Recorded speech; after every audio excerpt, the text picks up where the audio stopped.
Okay, we have here the Burton Nug for 2015-2016. Bit of an odd choice of a board for a day like today where we had a foot of fresh overnight.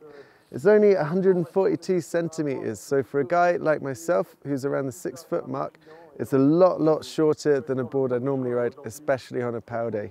But they've made it a bit wider and they've put a big old flying V rocker in the middle, so we've got rocker between the feet, going out to camber underneath the binders just to give you a little bit of bite.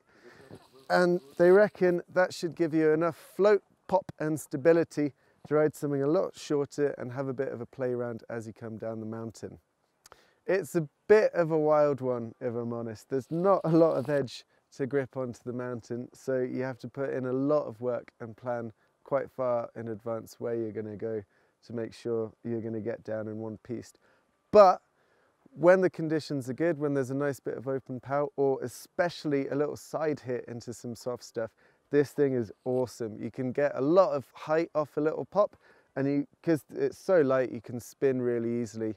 It'll have you popping threes into powder in no time. If I was taking a powder board up on a day like this, I'd normally charge quite hard, go fast, do a lot of sprays. But because you can't go all out on this, it encourages you to pause, have a look around, see what you can play with. Butter, pop, spin, just play around. It's not a snowboard for every day, and it is really tricky once you get into some crud, ice or moguls.